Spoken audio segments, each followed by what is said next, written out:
Hello and welcome to Heavy Metal Rex. My name is Wace, and today I'm finally at the first track day for the 22 WRX. I'm super excited. I've actually been at this track before. This is what they call Circuit of St. Louis, Worldwide Tech Raceway here in St. Louis, or, well, technically it's in Illinois, but I don't know why they name it that. But as you see behind me, I actually got a spot in the paddocks this time. Last year I was not able to do that. I'm super excited. I've got a couple of buddies here as well. A friend of mine who is in the group before me with his SS Camaro, which is super cool. So I'm going to be riding with him.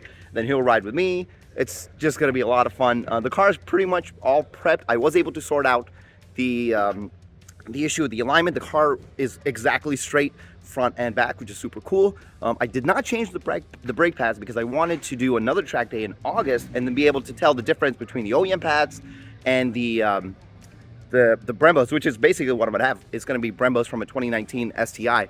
Now, you're probably noticing this video quality is not the greatest. I brought so much stuff with me. I brought like a tent, food, you know, extra gas, you name it, and I forgot the SD card for my camera, which I'm a little frustrated about. I have another buddy coming later in the day, so I'm gonna ask him if he could bring me an SD card. I don't know if that's actually gonna happen, but we'll see how it goes. So right now, the car's already teched. We're here super early.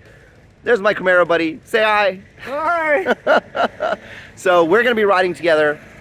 Your group is first, so I'm going to be in your car, and then when my group comes up, I'm going to make them run to my car, and it should be a lot of fun. The track is a little bit bigger than last year. It's the 2-mile version, which the thing that they added was an extra chicane, an extra kind of hairpin-ish turn, and another part of the oval. So we actually will be on 2 ovals this time around.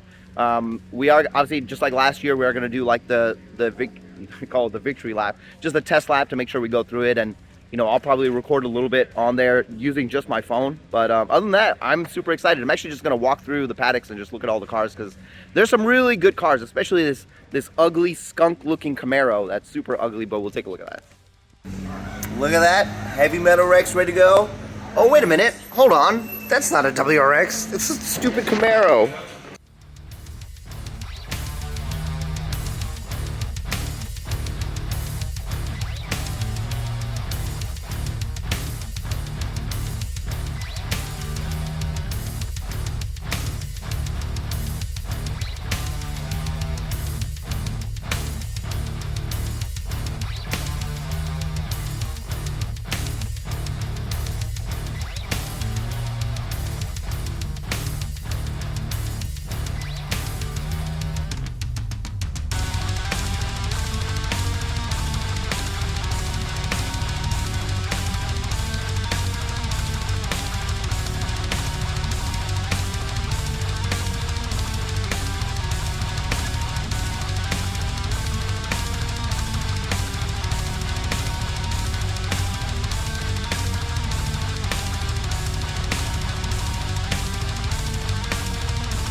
Since I know people are going to ask me what tune is currently on the car right now, I am running my E50 tune from the last dyno day, which is about 350, 360, I think.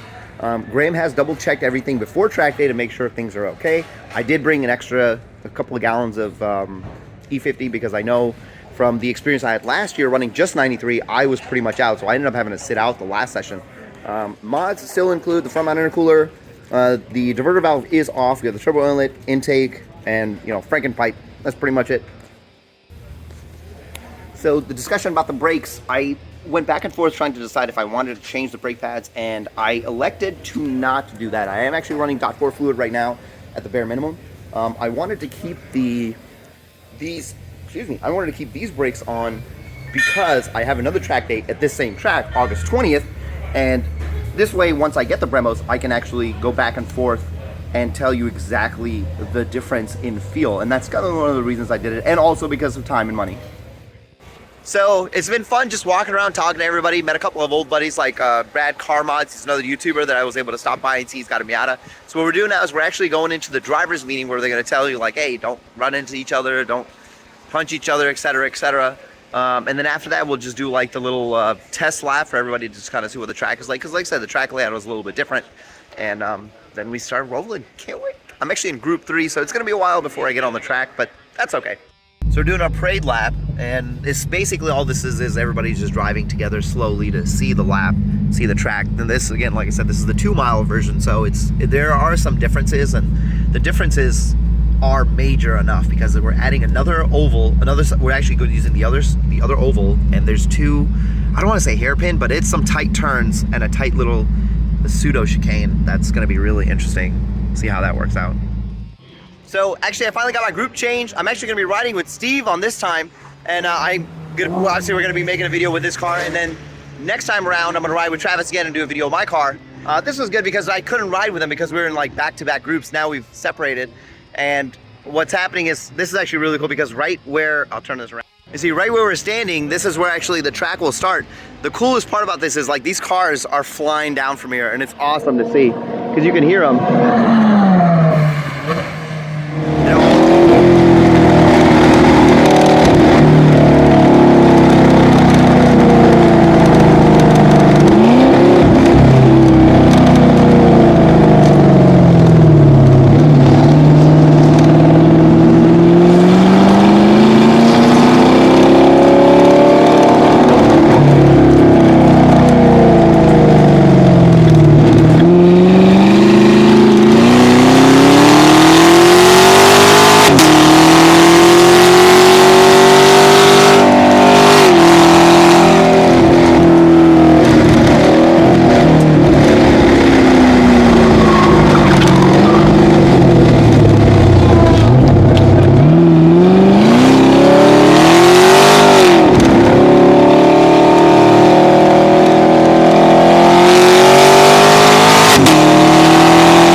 All right, so we're lined up on our hot lap. This is gonna be my first track. Travis is here. He's gonna be my passenger. Make sure if I catch on fire, just spit on me.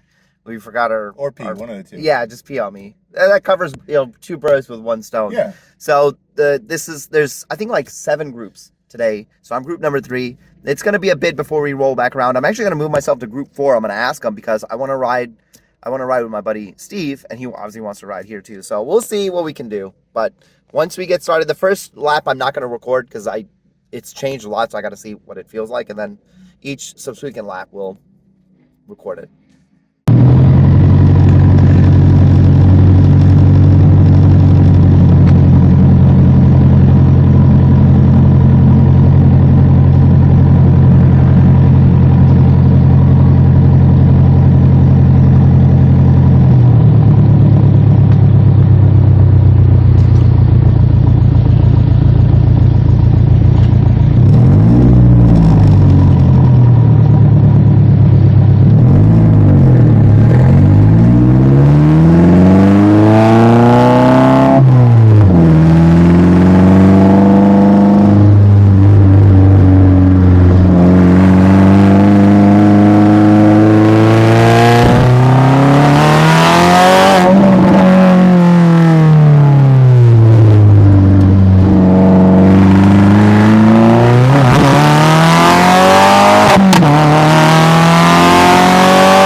First lap, incredibly crazy. The extra section that they added to make it 2 miles is very tight because it's kind of like a winding left turn with a sharp right and then a sharp left onto the second bank, which it kind of goes up like this. So there's a lot of, like, you got to be careful with it. It was really good. The next lap I'm actually going to track or put the 360 camera in the back. I actually forgot to run Track Addict on the last one, so I have no idea what my timings are. Steve did like 2 minutes 9, but he's slow as shit, so I'm definitely faster than that. We'll see how it goes. The group that I was in was a little bit slower than myself. What we're going to do this time is I'm actually going to wait maybe like 40 seconds or so into the lap, and then I'm going to go so that there's enough room for me because we kept catching up to people and having to slow down. So you'll see the next lap. Just so you guys know, I am standing on those brakes. Look at all that brake dust. I'm doing the best I can with what I've got, and I'll be honest, they start getting mushy towards the end, but when they're nice and cool, they do the job. There's been a couple of stops where I've gone from like 110, 115 down to like 60, and that's kind of when I start feeling the mushiness.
So we did another run, and I don't really know what happened. I was actually on my first lap, and we heard all kinds of weird noises on the right hand side, and I checked these earlier.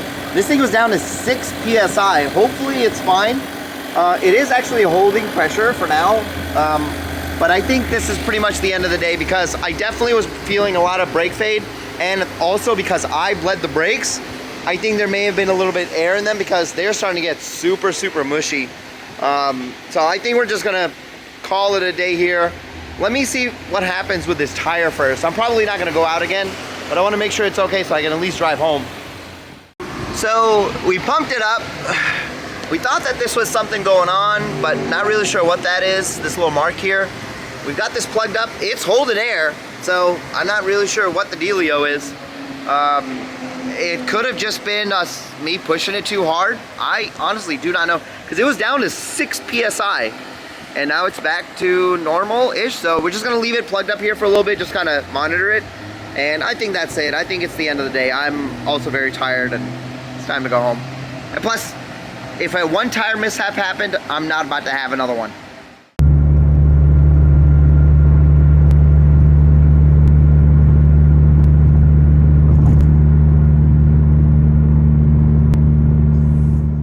Well, I gotta say, that was a pretty fun day. Definitely learned even more this time around. Last year when I did this race, I showed up to the track with absolutely nothing. I didn't have any food, I didn't have a fan, I didn't have a place to sit, absolutely nothing. It was terrible. I did learn a lot. that time, and I made sure to enact some of those changes this year, and I still ended up forgetting some things. Next time I'll probably make a checklist. I have another day coming here in August. Again, I do apologize for the incredible visual inconsistency. Most of the video that I shot, I was actually watching it here because I'm recording this 2 days later, I shot it using my phone, which, man, I really got to fix the phone too. The phone is really terrible. Been having a lot of issues with that, but I was really thankful Travis did bring me an SD card, but I ended up just using the phone for the rest of the video as well. Now, something I want to say, the heat is something that bothered me a lot that day. Obviously, it's like over 90 degrees, and by the time I got home, I was drained of everything, all of my energy. I could not even sit down to make this video. I ended up just going to sleep like really early, pretty much as soon as I got home that day, which is why I'm making this outro a couple of days later. But there's a couple of things I wanted to mention. Like you saw the clips earlier, it was just the outside view, and the reason why I didn't have anything inside is I couldn't figure out the best way to mount the phone, but then when I did mount the phone, my Track Addict app just wouldn't work. I tried it 4 times, okay? This is what's crazy. I actually tried it 4 times, and then on the 5th run where we ended up having issues with the tire, which by the way is completely fine now. I don't know what the hell happened, but I have some theories here I'll get to. Steve was actually riding with me, and we set both of our phones to run Track Addict at the same time, and neither of them really collected any data. The first 2 times I did it, instead of looking at what the sections were and then mapping the lap one by one, it actually made one big 15-minute lap. And so it was useless. I couldn't get any data out of it, which is very frustrating because I wanted to show you guys the speeds I was going and all that stuff. A couple of things that I do remember is the reason why the tire took a hell of a beating was around the big bend right before the finish line, the start-finish line. Last year on my 21 WRX, I actually started taking that at about 75 miles per hour, and by the end of the day, I was able to get up to like 80, 85. I think 84 was the highest. This year, I started at 85, and by the end of the day, I was able to push very close to 95, 96 miles per hour around that bend. That's still really scary for me, and when Travis was sitting in that, and so was Steve, I'm sure that they also felt a little worried that the car was just gonna keep going towards the wall, but it didn't. I feel like I probably should go a little bit higher, but that's difficult because it takes a lot of balls to do that, and I don't know if I had enough. I was surprised how much I did have to even go that fast, because when you're going that fast and you're turning that hard, it definitely feels scary, you know. And which is why I think why this tire gave out, because I was checking the pressure on all 4 tires pretty much every time I came back. I did start the day at about 30-ish, I think it was like right at 30 PSI, because people did say you want to reduce it a little bit because with heat it will rise. And they were all sitting somewhere between 37 and 39 PSI for most of the day, which is, I was okay with that, and it felt okay. And I guess because this is the front right tire, going around that bend, it was taking a hell of a beating, and I guess, I don't know, maybe the tire just, I honestly don't know. I don't really have any guesses on what exactly happened. All I know is that the first lap I did on the 5th run, which I wish I had documented, as soon as we went around a couple of turns, like the car didn't feel good at all. It wasn't stopping, it wasn't turning, and then I heard kind of like, you know, it sounded like a flat tire, and immediately I just dropped the speed and we went straight to the pits. Like, I didn't even bother finishing that session. It was the first lap of that session. So I was like, it's okay, I'm just gonna take the car back. And when we got back, that's when you saw that clip where the tire had like no pressure in it. And even right now, the tire has held pressure. My only guess is like I was going so hard that maybe the tire shifted on the wheel and lost some air. That is the best theory that I have. The brakes, I don't even know how much brakes are left. This week I actually do get my replacement end links and the toe arms for the rear. And so what I will be doing is I actually am going to take the brake pads off, and we'll take pictures of it and see exactly how much of it has been used. The car is, I think, close to 18,000 miles, but this, you know, even though I've done autocross and a couple of other racing events, this is the first time those brakes were put to pretty much the maximum that they could be put to the test. And towards the end of the day, they inspired no confidence whatsoever when it came to stopping. But I wanted to do that. I wanted to see where that limit was. And in the beginning of the day, they did very well. I was able to, I won't say I was able to really break that deep into a turn, but it was reasonable. You know, for a track day, it was fairly reasonable. Next up, I am going to be switching these out for the Brembos. We're going to put all that stuff on there, you know, front and back, we'll have Brembos. And then the next track day, we'll see how much of a difference that makes. I'm hoping it makes well, I know for a fact it'll make at least some of a difference because OEM brake pads are not meant for a track day. So that'll be really nice. Besides that, it was a fun day. I really had a good time. Other than being able to record more footage, which is something that I'm going to test next time. I do know that the Draggy that I have does have a new app that does lap times. So I'm going to try to utilize that instead of Track Addict since I already have it and it's been paid for. It should be a lot better. I did notice that when Steve did his Track Addict, the timings were not as accurate because he had a dash cam as well, a front and back dash cam, and he had speed on there which was different than the speed that was showing on Track Addict. So that was something that made me think, okay, well, I'll just try the Draggy next time. The car ran amazing. I was checking the access port the whole time. I am running 5W30 or 5W30 oil, and the highest temperature that I saw, like going full tilt in the middle of sessions, was like somewhere around 245. But then as soon as like we came to a stop, like I mean, it cooled down pretty quick. Obviously, I did bring a fan to keep the tires, the wheels, or brakes and intercooler nice and cool. Something that I did notice, the wheel caps popped out on both the front tires, or both the front wheels. Obviously, those are made out of plastic, and so the excess amount of heat just ended up shrinking some of the clips, and so now they won't go back in. So just something to think about. I would say if you have them and you go to a track day, maybe just pop them off so that doesn't happen, and then you can pop them back on after track day, because now they don't go on. They go on, but they're not solid enough to where if I put them in there, they'll stay. If I drive off with them, they'll fall out. So something to think about. I never thought that was even an issue until now. I found that out because when I came back from the track day, I saw there was just one sitting on the floor, and I was like, what is that? And I picked it up, and it was the Cosmos logo, and I was like, okay, well, that's something. I'm glad that they did actually extend the paddock from last year, which was kind of cool because more people were able to be under like covered parking because it was very hot. I did bring a tent just in case, because last year I was on the outside. That was a pretty big deal. I did not feel very well towards the end of that day either.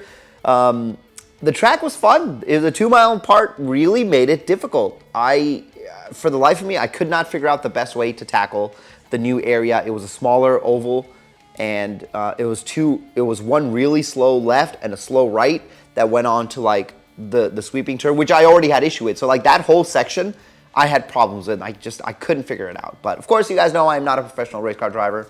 I will be going back August 20th for the 1.6 mile track, which will be a direct comparison to last year, because last year I only drove on the 1.6 mile version, which takes out that second oval and that second slow left. So I'm really looking forward to that. I'm going to try and make the car a little bit better by adding some more. I do need to shore up the transmission. I do want to put the shift plate on. I do want to put the shifter bushing, which I still haven't. I've had it since like December. I still haven't put these things on there. I do want to get a pitch stop. I want to get a couple of other things. And, you know, as I do, you guys will definitely be kept abreast on that. Obviously, I want to fix the suspension. We are getting the end links. The stock end links are on there right now. I did have to raise the car because the stock end links are pretty much at the limit of where it can't go any lower. Actually, if anything, it probably should be raised a little bit more, which is an issue. Obviously, I do want to add a little bit more camber. I am going to be getting new tires as well, I think. All this stuff is very, very expensive, but I am going to try to do it. We'll see. My wife was already asking me how much I've spent on the car so far, and I was like, you know, just a little bit.